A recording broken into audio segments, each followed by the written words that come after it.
All right, gather round, history buffs and curious minds, because today we're time traveling back to an era often misunderstood, often romanticized, and always fascinating: the Middle Ages.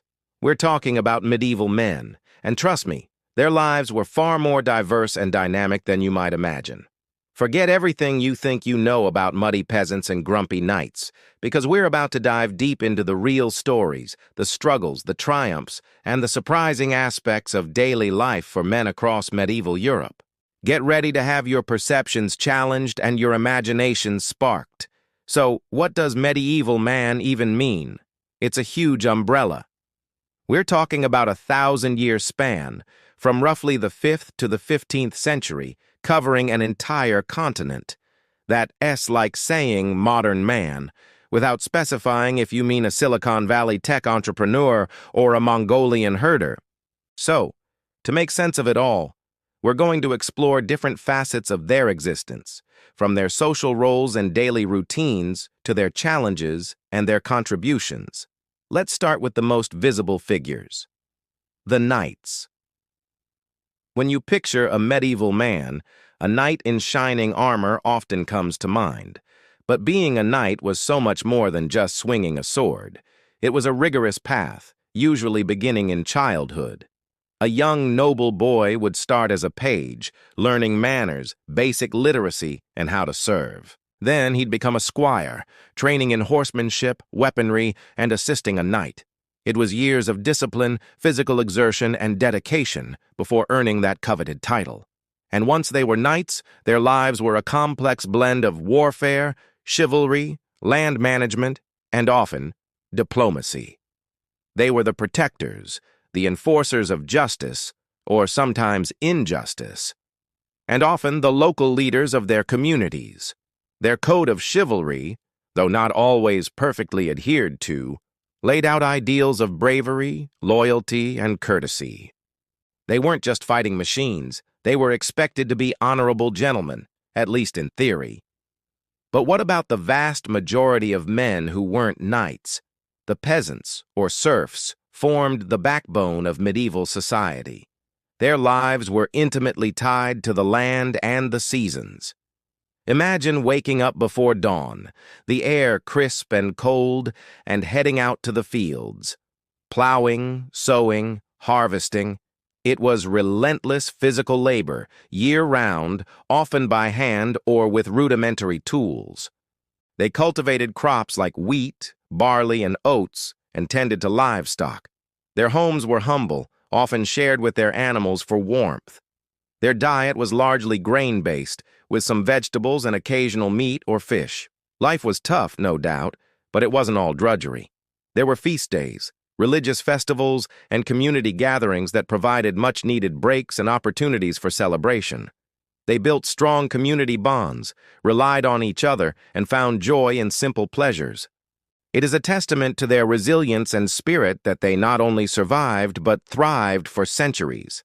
Beyond the fields, medieval towns and cities were bustling hubs of activity, giving rise to a whole new class of men, the craftsmen and merchants. These were the skilled artisans, the blacksmiths, carpenters, weavers, shoemakers, bakers, and countless others who formed guilds to protect their trades and ensure quality. A young man would typically start as an apprentice, living with a master craftsman, learning the trade for years. Then he'd become a journeyman, traveling to different towns to hone his skills before eventually becoming a master himself, running his own workshop. These guilds weren't just about work. They were social networks, mutual aid societies, and even political forces within the towns. Merchants, on the other hand, were the entrepreneurs, traveling long distances, sometimes even across continents, to trade goods. They brought exotic spices, fine silks, and valuable metals, enriching both themselves and their communities. Their lives were full of risk, but also immense opportunity. These men were the engine of urban growth, innovation, and economic development. And let's not forget the men of the cloth, the monks, priests, and scholars. These individuals often pursued intellectual and spiritual paths. Monasteries were centers of learning, where monks preserved ancient texts, copied manuscripts, and developed new agricultural techniques. They dedicated their lives to prayer, study, and service. Priests served the spiritual needs of their communities, performing sacraments, offering guidance, and often acting as local educators. Scholars, particularly in the later Middle Ages with the rise of universities, delved into philosophy, theology, law, and medicine. Men like Thomas Aquinas, Roger Bacon, and countless unsung scholars contributed immensely to intellectual thought, laying foundations for future scientific and philosophical advancements. Their impact on medieval society, from spiritual solace to intellectual progress, was profound. Family life was central to every medieval man, regardless of his social standing.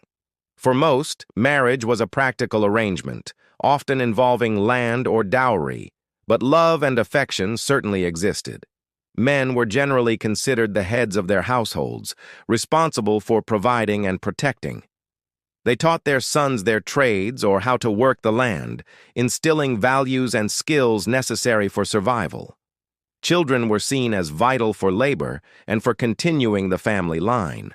While gender roles were clearly defined, there was also a great deal of cooperation and mutual reliance within the family unit.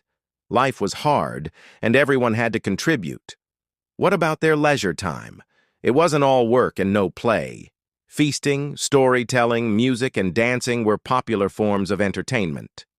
Men engaged in sports like wrestling, archery, and a rough-and-tumble form of football.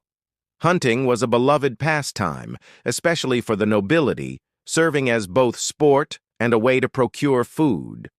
Tournaments and jousts were major public spectacles, drawing crowds from far and wide, celebrating martial prowess and chivalry. Even in the humblest villages, local taverns served as social hubs where men could gather, share news, and enjoy a pint of ale. The medieval world was also deeply spiritual. Christianity permeated every aspect of life. Men attended church, participated in religious festivals, and often undertook pilgrimages to holy sites. For some, faith was a guiding light, a source of comfort and meaning in a harsh world. For others, it was a social obligation, but its presence was undeniable. The church shaped laws, moral codes, and even the calendar of daily life. Challenges for medieval men were abundant. Disease, famine, and warfare were constant threats. Life expectancy was significantly lower than today, and childhood mortality was tragically high. Conflict, whether local skirmishes or large-scale crusades, meant men often faced the brutal realities of combat. Yet through it all, they demonstrated incredible resilience, adaptability, and an enduring human spirit. They built magnificent castles and cathedrals, composed epic poems and songs, developed sophisticated legal systems, and laid the groundwork for modern Europe. So, when we look back at medieval men, let's remember they were not a monolithic group. They were farmers, knights, merchants, monks, scholars, and artisans, each playing a vital role in their complex society. They faced unique challenges and embraced diverse opportunities, shaping an era that continues to captivate our imaginations. Their lives, though distant, offer us profound insights into human endurance, community, and the persistent quest for meaning and progress. I hope you've enjoyed this journey back in time and gained a richer appreciation for the incredible diversity and depth of life for men in the Middle Ages. If you found this historical deep dive as fascinating as I did, please hit that like button, subscribe to the channel for more captivating content, and share your thoughts in the comments below. What aspect of medieval life surprised you the most? Thanks for watching, and I'll see you in the next one.